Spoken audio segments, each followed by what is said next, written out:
Hace algunos años el pastor Gary Inrig señaló que la palabra astuto no suele asociarse con el cristianismo.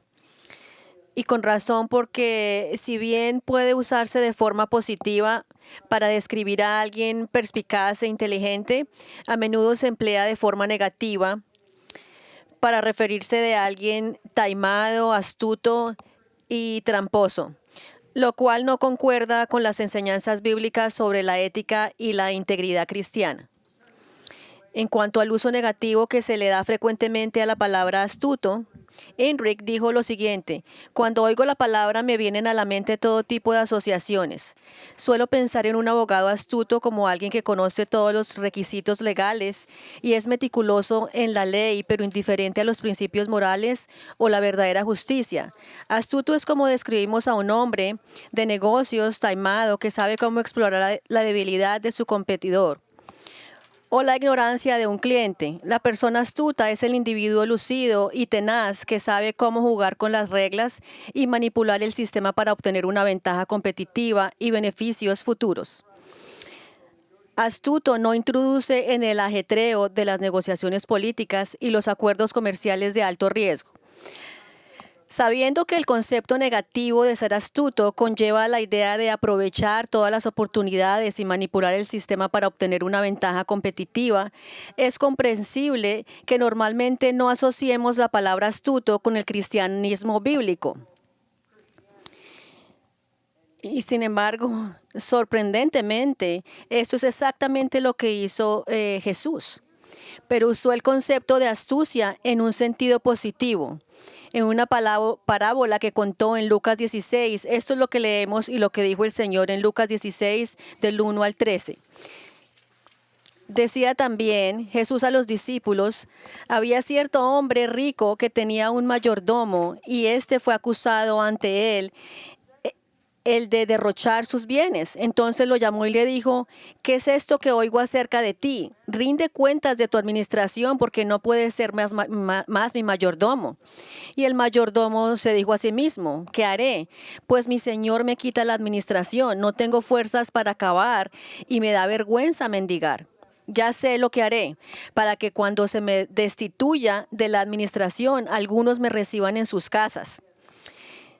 Llamando a cada uno de los deudores de su señor, dijo al primero: ¿cuánto le debes a mi señor? Y el otro dijo: 100 barriles de aceite. El mayordomo le dijo: toma tu factura, siéntate pronto y escribe 50. Después dijo a otro: ¿y tú cuánto debes? Y él respondió: 100 medidas de trigo. El mayordomo le dijo: toma tu factura y escribió 80. El Señor elogió al mayordomo injusto porque había procedido con sagacidad, pues los hijos de este siglo son más sagaces en las relaciones con sus semejantes que los hijos de la luz. Pero yo les digo: háganse amigos por medio de las riquezas injustas, para que cuando les falten, lo reciban en las moradas eternas. El que es fiel en lo muy poco, es fiel también en lo mucho. Y el que es injusto en lo muy poco, también es injusto en lo mucho. Por tanto, si no han sido fieles en el uso de las riquezas injustas, ¿quién les confiará las riquezas verdaderas? Y si no han sido fieles en el uso de lo ajeno, ¿quién les dará lo que es de ustedes? Ningún siervo puede servir a dos señores, porque o aborrecerá a uno y amará al otro, o apegará a uno y despreciará al otro. No puede servir a Dios y a las riquezas. Esta parábola es considerada por muchos como una de las más difíciles de interpretar y comprender de las parábolas de nuestro Señor. De hecho, ha generado cierta controversia a lo largo de los años, ya que parece que el administrador o mayordomo de la historia, descrito como injusto, es elogiado y alabado por su deshonestidad financiera.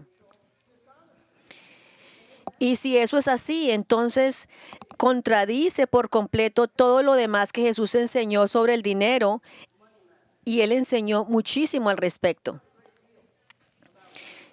Quizás te sorprenderá saber que casi una quinta parte de las enseñanzas de nuestro Señor registradas en el Nuevo Testamento tenían que ver con el dinero de una u otra forma. Y cerca de 40 de las parábolas de Jesús que contó estaban relacionadas con el dinero.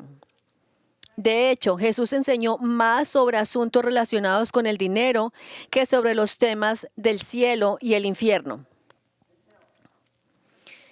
Con razón, porque el dinero juega un papel muy importante en nuestras vidas. Respecto al lugar destacado que ocupa el dinero en nuestras vidas, un maestro bíblico que leí dijo lo siguiente: la gente dedica gran parte de su tiempo a pensar en el dinero, cómo adquirirlo, gastarlo, ahorrarlo, invertirlo, pedirlo prestado, controlarlo y a veces regalarlo. Esta preocupación generalizada por el dinero que domina la sociedad actual genera ansiedad, codicia, egoísmo, avaricia, descontento, idolatría y orgullo. Entonces, el dinero es muy importante para todos nosotros y por eso Jesús dedicó tanto tiempo a hablar de él. Al abordar el tema del dinero, Jesús habló sobre nuestra actitud hacia él, sobre el pecado de amar el dinero. Habló sobre convertir el dinero y las cosas materiales en ídolos en nuestros corazones, sobre usar nuestro dinero con sabiduría, sobre no codiciar la situación financiera de los demás, sobre ser generosos y no tacaños con nuestro dinero, sobre tener una perspectiva eterna en lo que respecta al dinero, sobre confiar en que Dios satisfará nuestras necesidades monetarias y materiales y mucho más. Y hoy al llegar a este pasaje inicial de Lucas 16, Jesús nos enseñará mucho sobre el dinero y su voluntad para nuestras vidas en lo que respecta al dinero, y lo hará a través de esta parábola bastante inusual. Como les comenté hace un momento, esta parábola es sumamente inusual y controversial simplemente porque Jesús es la persona más justa que jamás haya existido. Y utilizó un personaje injusto y deshonesto en esta historia con el propósito de enseñarnos sobre el comportamiento justo y los principios justos con el respecto al dinero. La parábola en sí no es particularmente difícil de entender. La historia que Jesús contó es bastante sencilla y directa. Y a diferencia de otras parábolas de nuestro Señor dio, los personajes de esta no representan a nadie. Así que no tenemos que intentar descifrar ningún significado simbólico. La trama básica de la parábola es que un hombre en la historia se le llama administrador o mayordomo. Es la misma cosa, administrador o mayordomo, encargado de los negocios de un hombre rico. Había estado malgastando las ganancias de su empleador, aparentemente enriqueciéndose ilícitamente. Al descubrirlo, el jefe lo despide. Pero antes de dejar el trabajo de este hombre rico, el administrador o mayordomo deshonesto idea un plan ingenioso, mediante el cual no solo cobra parte de lo que se le debe a su jefe, reduciendo las deudas de sus deudores, sino que también se gana su favor, obligándolos a tratarlo bien por haberles ahorrado tanto dinero. Es decir, convierte a quienes le debían a su jefe en deudores suyos, y por hacer todo esto, que como veremos a lo largo de la parábola, implicó deshonestidad e infracciones de la ley. Su jefe lo elogia. Y es precisamente el elogio de este hombre a este administrador injusto y el hecho de que Jesús presente ese elogio como algo bueno y apropiado, lo que hace que esta parábola sea controvertida. Fíjese en lo que Jesús dijo al principio del versículo 8. El Señor elogió al mayordomo injusto porque había procedido con sagacidad o astucia. Ahora bien, entiendan esto, lo que les voy a contar es la clave para comprender correctamente el significado de esta parábola. Contrario a lo que puede parecer, el jefe en esta historia no alabó a su empleado porque fuera un ladrón y hubiera malgastado su dinero. Lo alabó, nótese esto, por proceder con astucia. Eso es exactamente lo que dijo Jesús. Su amo alabó al administrador injusto porque había actuado con astucia. Aunque este hombre era injusto, su amo no lo alabó por ninguna conducta injusta en sus negocios, sino porque había actuado con astucia. En este contexto, la palabra astuto se usa en un sentido positivo, refiriéndose a alguien que ha actuado con sabiduría, perspicacia, discernimiento e inteligencia. Bueno, esa es la esencia de esta parábola. Un hombre es despedido por su deshonestidad, idea un plan astuto que no solo lo beneficia a él, sino también a su jefe, quien recupera parte del dinero que le pagan sus acreedores o clientes, y por todo esto su jefe lo elogia. Sin embargo, Jesús no se detuvo en esta historia. De hecho, procedió a hacer una declaración crucial que explica todo el sentido y el mensaje de la parábola. Observen lo que Jesús dijo en la segunda parte del versículo 8. Él dijo, pues los hijos de este siglo son más sagaces en las relaciones con sus semejantes que los hijos de la luz. Es decir, en otras palabras, el Señor está diciendo que los incrédulos, a quienes Él llamó los hijos de este siglo, son más astutos y hábiles a la hora de usar el dinero para asegurar sus comodidades y beneficios terrenales que los creyentes, a quien Jesús llamó los hijos de la luz, que no son particularmente astutos ni hábiles en el uso del dinero en asuntos eternos. Escuchen, este es el punto de la parábola.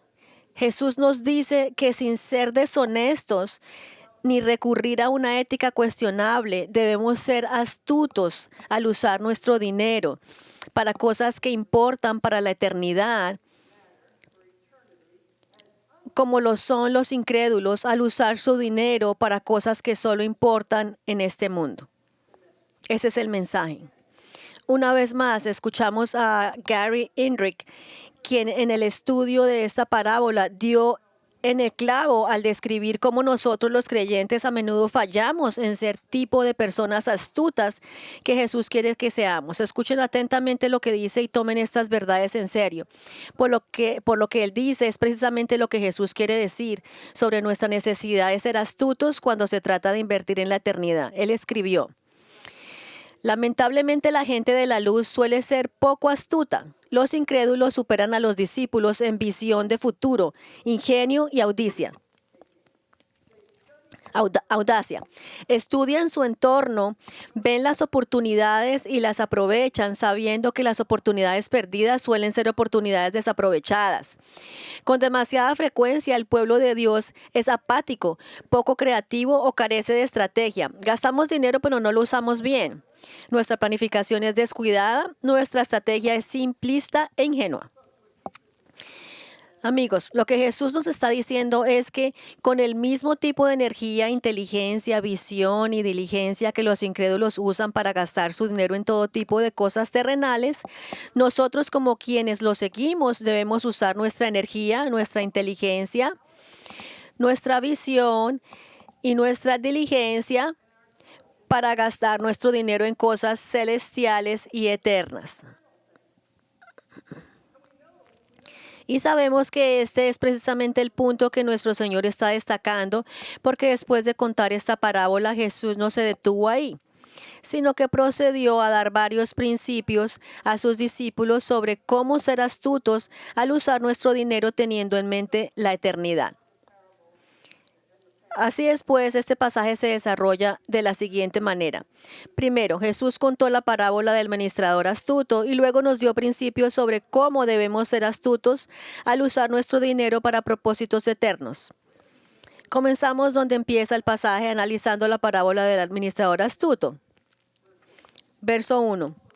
De Lucas 16. Decía también Jesús a sus discípulos, había cierto hombre rico que tenía un mayordomo y este fue acusado ante él de derrochar sus bienes.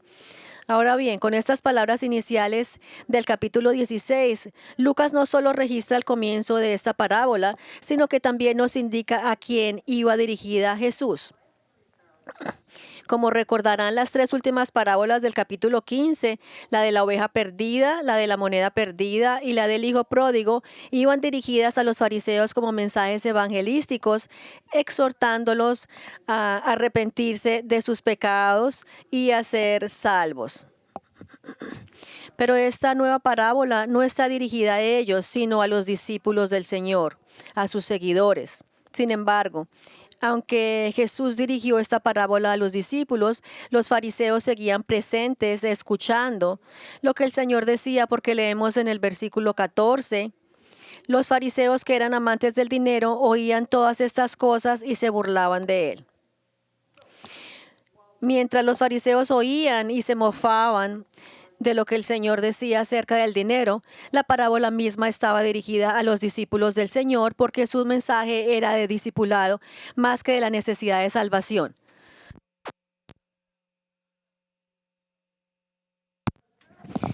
La parábola comienza contándonos la historia de un hombre rico que tenía un mayordomo contratado para gestionar todos sus negocios e inversiones. Hoy en día, a quien se dedica a esto lo llamaríamos administrador de dinero.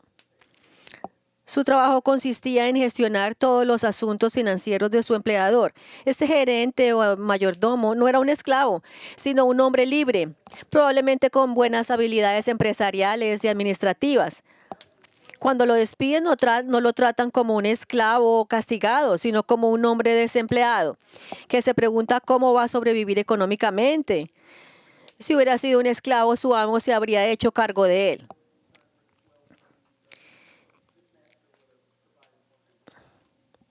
Y es muy probable que este hombre rico de la parábola fuera un terrateniente ausente de una gran finca agrícola, porque no estaba presente para darse cuenta de que sus intereses comerciales estaban siendo mal administrados por su empleado hasta que alguien se lo informó, como leemos en el versículo 1.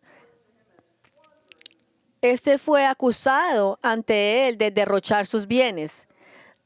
Alguien le dijo a este rico terrateniente que su administrador había estado manejando mal sus negocios.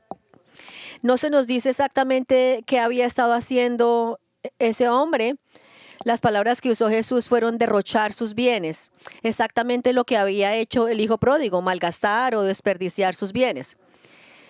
De alguna manera, este hombre había malgastado el dinero de su empleador, probablemente llenándose de sus propios bolsillos. Independientemente de lo que haya hecho este gerente, estuvo mal, fue deshonesto y provocó que su jefe perdiera dinero. Y así, tras descubrir que sus negocios estaban mal gestionados, leemos en el versículo 2 que este acaudalado empresario no perdió el tiempo en despedir a su gerente o manager. En Lucas 16:2, entonces lo llamó y le dijo: ¿qué es esto que oigo acerca de ti? Rinde cuentas de tu administración porque no puedes ser más mi mayordomo. El jefe llamó al gerente y lo despidió inmediatamente diciéndole: ya no puedes ser gerente. Pero fíjense en algo importante. Este hombre adinerado no hizo lo que solemos hacer hoy en día al despedir a alguien. Decirle: recoge tus cosas, entrega todos tus documentos y vete inmediatamente, ya no trabajas para esta empresa. En cambio, leemos que este hombre rico le dijo a su gerente que rinde cuentas de tu administración.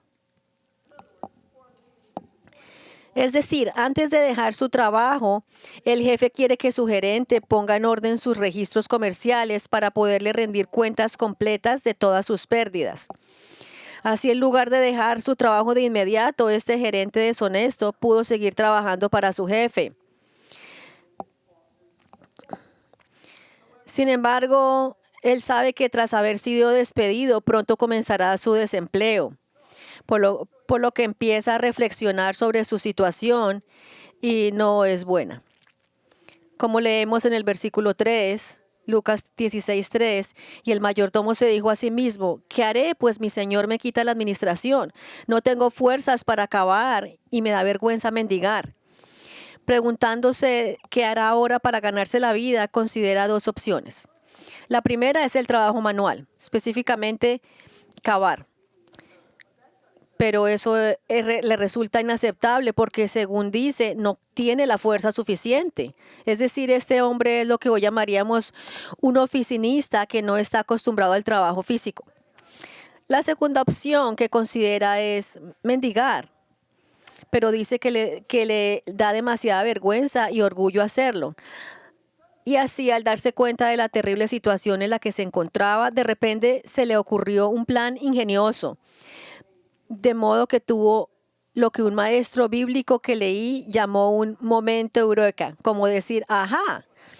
Lucas 16:4, ya sé lo que haré para que cuando se me destituya de la administración, algunos me reciban en sus casas. Pensando únicamente en sí mismo y en cómo va a sobrevivir económicamente en el futuro, una vez que su despido sea definitivo, este hombre, sabiendo que le queda poco tiempo, idea un plan para ganarse el favor de quienes le deben dinero a su jefe, de modo que una vez que ya no esté empleado, lo acojan los clientes en sus hogares y satisfagan todas sus necesidades. Y así en los siguientes versículos leemos sobre su plan y cómo lo puso en práctica. Lucas 16:5-7. Y llamando a cada uno de los deudores de su señor, dijo al primero, ¿cuánto le debes a mi señor? Y el otro dijo, 100 barriles de aceite. El mayordomo le dijo, toma tu factura, siéntate pronto y escribe 50. Después le dijo a otro, ¿y tú cuánto debes? Y él respondió, 100 medidas de trigo. El mayordomo le dijo, toma tu factura y escribió 80. Llamando a cada uno de los deudores de su empleador, es decir, de sus clientes, averigua cuánto le deben a su empleador y luego reduce considerablemente cada una de sus facturas, otorgándoles enormes descuentos y escribiendo los registros comerciales. Nos da dos ejemplos de cómo redujo las deudas de todos los deudores. Al cliente que debía 100 medidas de aceite, se le indicó que reescribiera su factura para que solo tuviera que pagar 50 medidas de aceite. Y a otro cliente que debía 100 medidas de trigo, se le indicó que reescribiera su factura para que solo tuviera que pagar 80 medidas de trigo. Y él hizo esto con todos los deudores o clientes.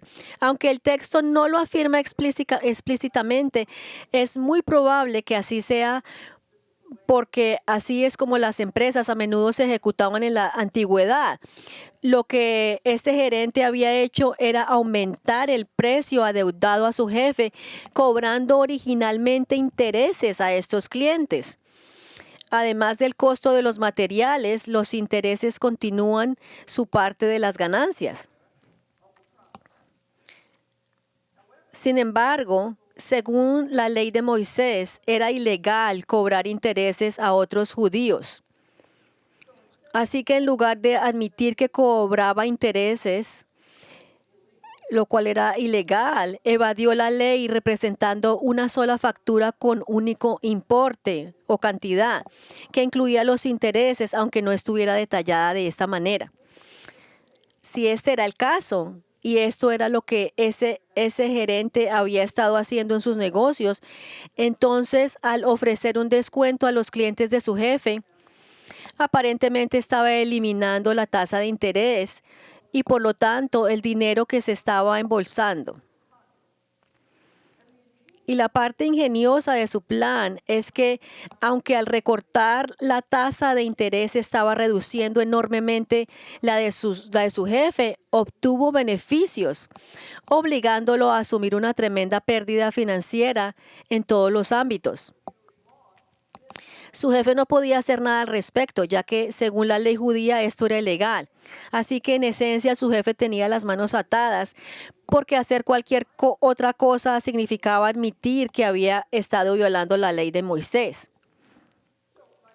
Al poner en marcha este plan, este gerente sin escrúpulos logró convertir a los deudores de su empleador en sus propios deudores.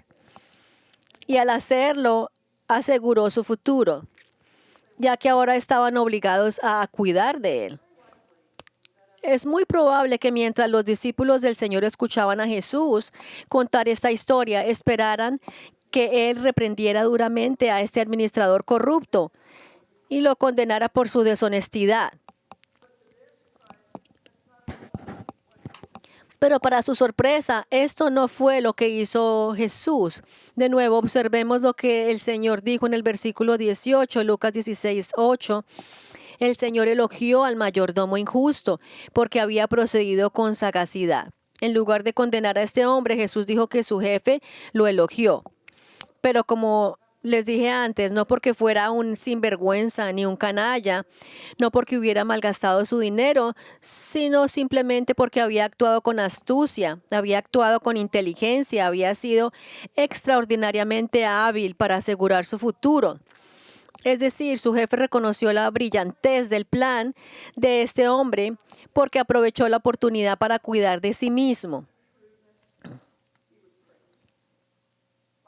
El maestro bíblico Ken Hughes capturó perfectamente el sentimiento de este hombre al elogiar a su empleado, afirmando: no aprobaba lo que había hecho su ex empleado, pero sin duda admiraba su perspicacia y astucia. Era un tipo muy hábil, era rápido, ingenioso y sumamente sereno, siempre velando por sus propios intereses. Con este elogio a su administrador por su astucia, Jesús concluyó la parábola. Sin embargo, dado que esta parábola estaba dirigida a sus discípulos, Jesús quería que comprendieran el sentido de la parábola, el sentido de esta historia inusual. Ese sentido es: escuchen atentamente que Él quiere que sus seguidores sean tan astutos al asegurar sus futuros beneficios del reino como lo fue este administrador injusto al asegurar el suyo.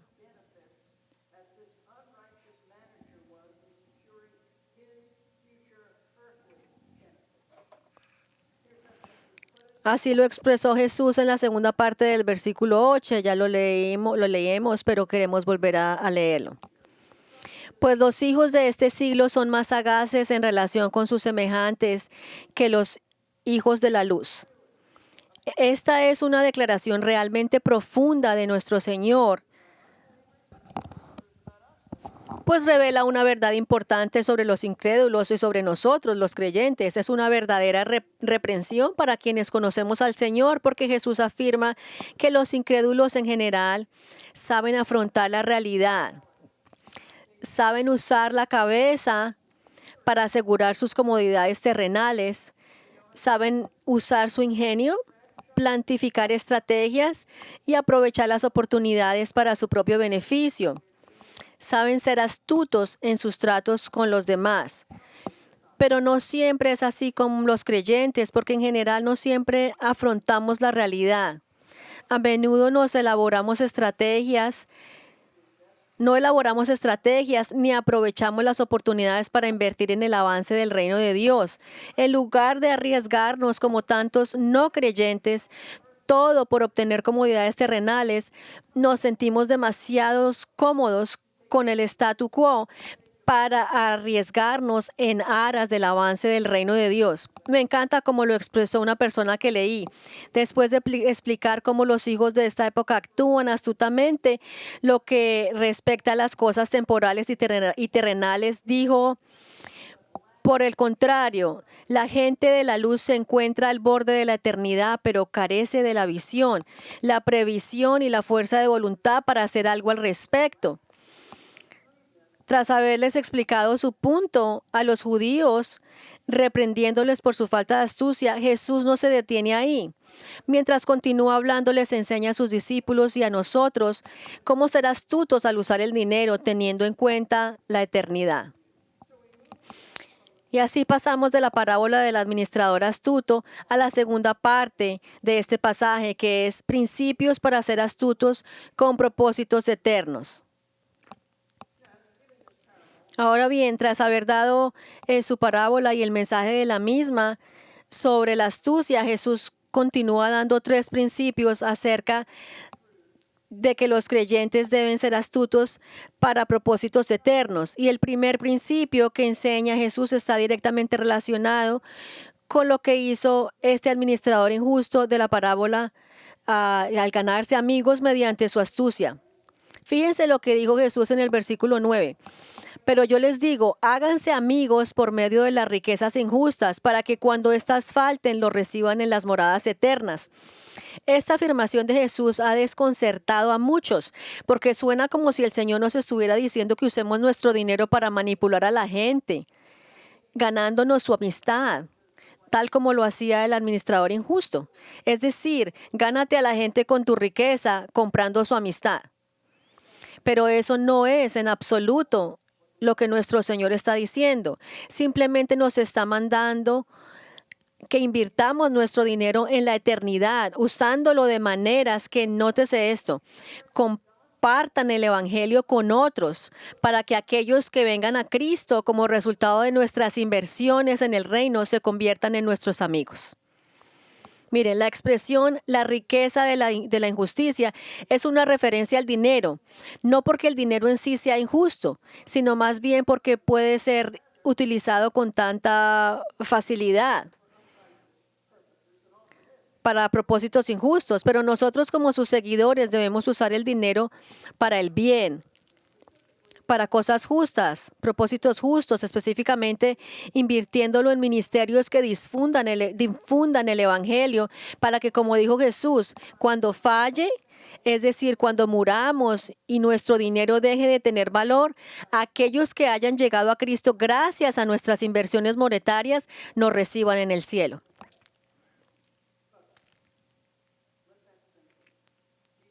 Piensen en eso, amigos. ¿Ustedes se están dando cuenta de lo que Jesús nos está diciendo?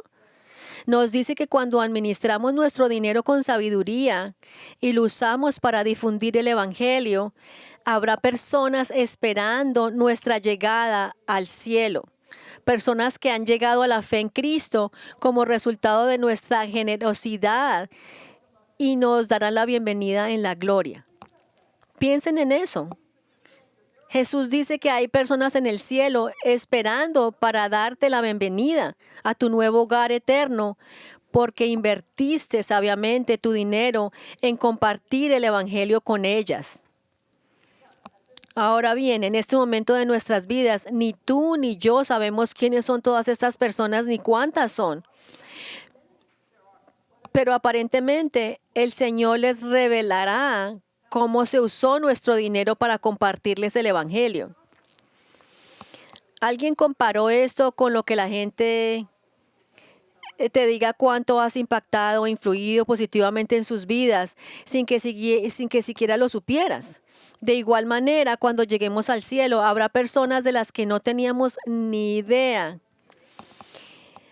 de que habíamos contribuido a que conocieran a Cristo, pero lo sabrán, ellos lo sabrán porque el Señor se lo revelará y nos darán la bienvenida a nuestro nuevo hogar eterno, agradeciéndonos por haber usado nuestro dinero para difundir el Evangelio, que fue lo que los trajo a Cristo. Entonces, ¿qué hacemos con esta verdad? Bueno, nos aseguramos de ser astutos en cómo usamos nuestro dinero, de modo que en lugar de gastarlo solo para mejorar nuestras comodidades y estilos de vida terrenales, lo usemos para propósitos eternos, lo que significa que debemos pensar con sabiduría y planificar estratégicamente cómo maximizar nuestros fondos para que cuenten para la eternidad. Eso es como lo podemos aplicar. Entonces te pregunto, ¿eres astuto en tus donaciones? ¿Tienes un plan, una estrategia, una visión en cuanto a tus donaciones? Quizás una pregunta más básica sea, ¿donas a algún ministerio que predique el Evangelio? ¿A cualquier ministerio que predique el Evangelio? ¿Eres fiel en tus ofrendas al ministerio de esta iglesia? Ya que es a través de la iglesia local donde se proclama el Evangelio a tu comunidad y donde se distribuye el dinero para las misiones de todo el mundo. Si quieres ser un seguidor astuto de Jesús, debes usar tu dinero para invertir sabiamente en aquellas cosas que cuentan para la eternidad. Es decir, difundir el Evangelio a aquellos que necesitan la salvación. Eso es pesado, pero ese es el primer principio que Jesús enseñó acerca de ser astutos para propósitos eternos. Invertir tu dinero en la salvación de las almas.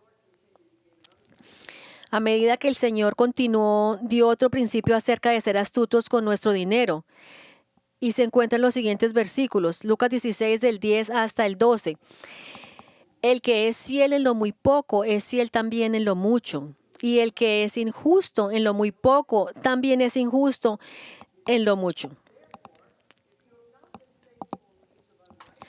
Por lo tanto, si no han sido fieles en el uso de las riquezas injustas, ¿quién les confiará las riquezas verdaderas? Y si no han sido fieles en el uso de lo ajeno, ¿quiénes le darán lo que es de ustedes? La palabra clave en estos versículos es fiel. En contraposición de la infidelidad, es esencia lo que el Señor nos dice, es que la forma en que manejamos nuestro dinero ahora tienen consecuencias eternas, que aquellos que son prudentes y fieles al usar su dinero para los propósitos del reino en esta vida, serán recompensados en el cielo con oportunidades para servir fielmente al Señor allí. Como ven, lo que Jesús nos enseña aquí es que ser fieles con el dinero que Él nos ha confiado ahora, usándolo para su gloria en la salvación de otros, tendrá repercusiones para toda la eternidad. Pero si hemos sido infieles con el dinero que Él nos ha confiado ahora, ¿cómo podemos esperar que nos confíe verdaderas riquezas espirituales en el cielo, es decir, oportunidades eternas para servirle? Escuchen atentamente lo que voy a decir. Dios nos ha puesto cada uno en una escuela donde nos está entrenando para ser fieles, fieles con el dinero que nos ha confiado. Este dinero no es nuestro, es de Él. Y al igual que el hombre de la parábola que administraba el dinero de su jefe, a nosotros se nos ha confiado la administración del dinero de nuestro Señor. Si eres fiel al usar el dinero del Señor invirtiéndolo en aquello que importa para la eternidad, entonces Él te confiará oportunidades para servirle grandemente en la eternidad. Pero si eres infiel al usar el dinero del Señor, gastándolo únicamente en ti mismo, sin considerar invertir en aquello que importa para la eternidad, entonces la eternidad, en ella tendrás menos oportunidades para servirle. La cuestión no es cuánto dinero aporten a las obras del reino de Dios, sino cuán fiel has sido con el dinero que Dios les ha dado. Hay quienes piensan que si tuviera mucho dinero podría ser muy generoso con la obra del Señor y daría más. Pero no, eso no es cierto, porque Jesús dijo que si son fieles en lo muy poco, también lo serán en lo mucho. Es decir, lo importante es el carácter, en ser fieles, no la cantidad de dinero que tengas.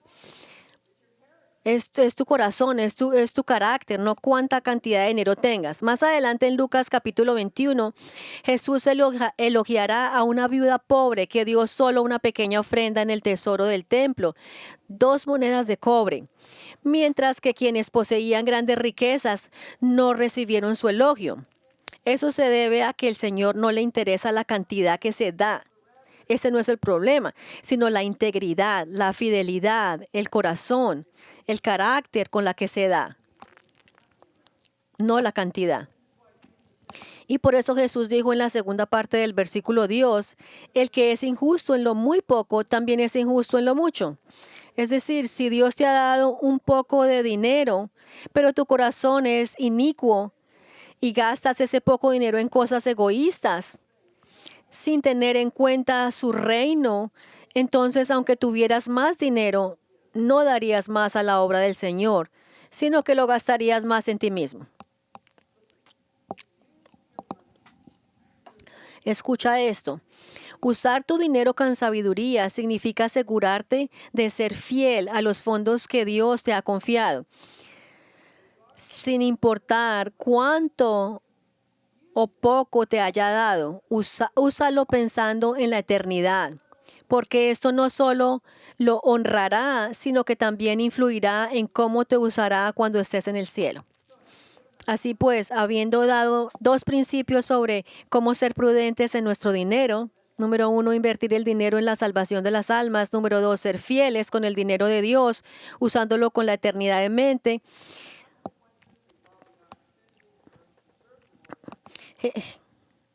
Jesús nos impulsa a dar un tercer principio. Está en el versículo 13, sobre cómo ser prudente con nuestro dinero. Lucas 16:13.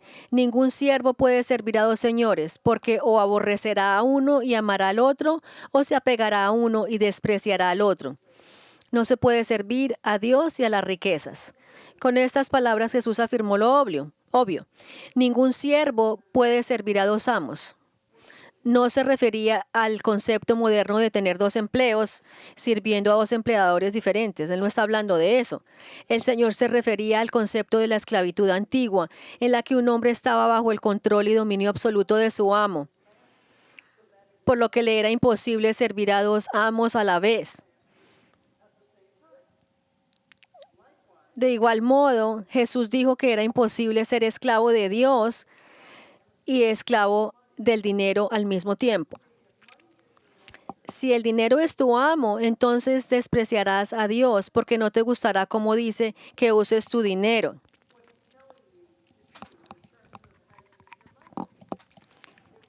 Fue el reformador Juan Calvino quien dijo, donde las riquezas dominan el corazón, Dios ha perdido su autoridad.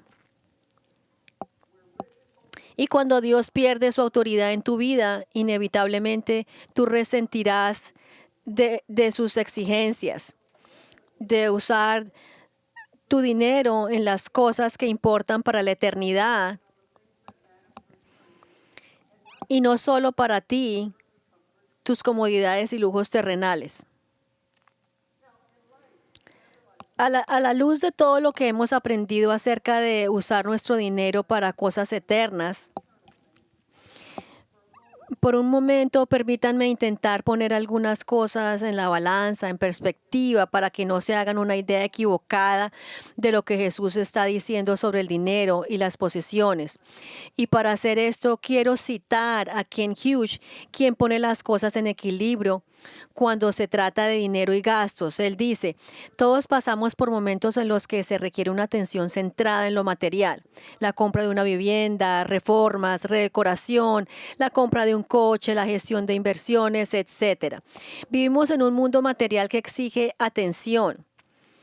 Además, poseer riquezas, incluso una gran riqueza, no lo convierte a uno en materialista, aunque aumenta drásticamente el peligro. Está bien gastar dinero y gastarlo en uno mismo para cosas que se necesitan, pero lo que no está bien es obsesionarse con uno mismo hasta el punto de volverse egoísta y autocomplaciente con el dinero. Y no lo inviertes en el trabajo del Señor, en la salvación de otros. Y como ya le dije, cuando se trata de dinero, la clave siempre está en tu carácter, pues este determinará tu actitud hacia él y cómo lo gastarás. ¿Amarás y servirás al dinero consumiéndolo solo para ti mismo? ¿O amarás a Dios y le servirás usando tu dinero para cubrir, sí, tus necesidades materiales, pero asegurándote de honrarlo, invirtiéndolo en asuntos eternos? Así es como Jesús quiere que seamos astutos con nuestro dinero. Sea astuto y úsalo para que la gente llegue a la fe en Cristo y se convierta en tus amigos, esperándote para recibirte cuando llegues al cielo. ¿Eso no es maravilloso pensar en eso?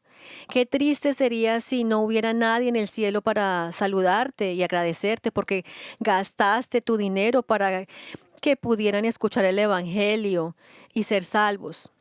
Obviamente el Señor estará allá y estarás maravillado de ver al Señor.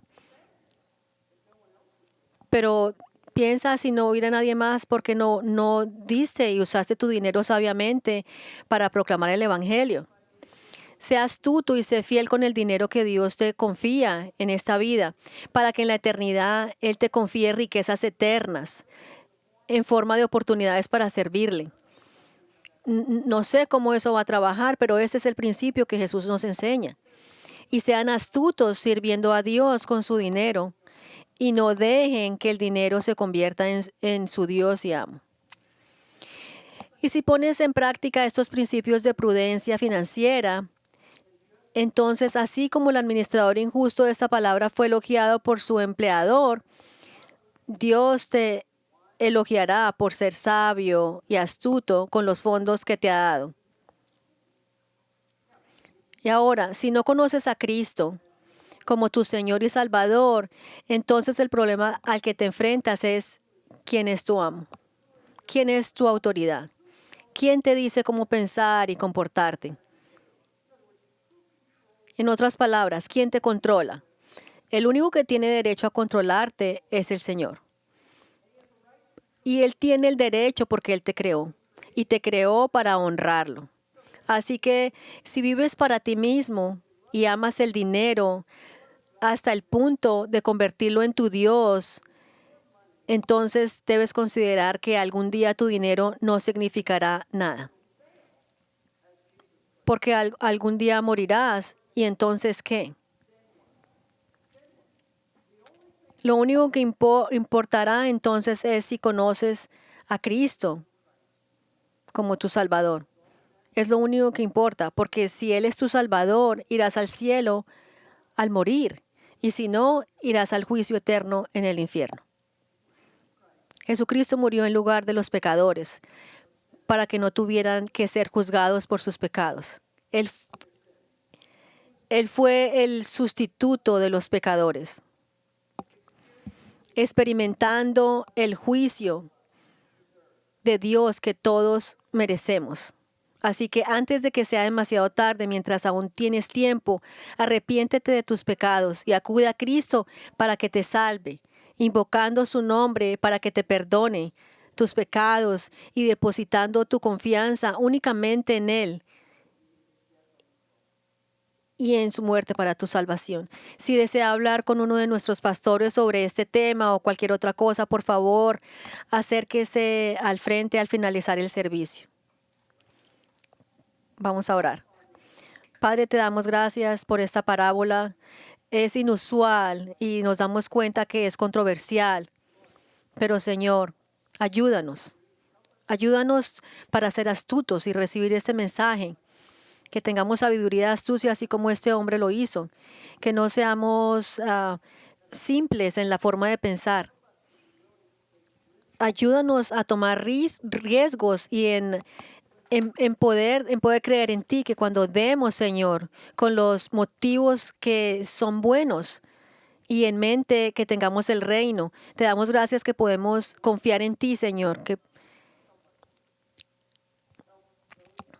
ayuda a aquellos que nunca han dado, pero que deberían, que ellos puedan dar con generosidad, que sean sabios y tengan estrategias y que estén cómodos también incrementando sus donaciones. Ayúdanos, Señor.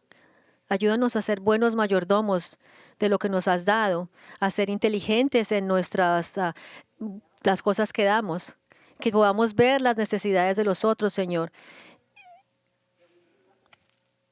y que podamos actuar. Toma todas estas verdades, Señor, y aplícalas en nuestras vidas, aplícalas en nuestros corazones y también en todas las personas que no han creído en Cristo, que podamos voltear todas nuestras vidas hacia ti y que no seamos los dueños de nuestras propias vidas, sino que tú seas nuestro único Señor. Oramos esto en Cristo Jesús. Amén. Gracias.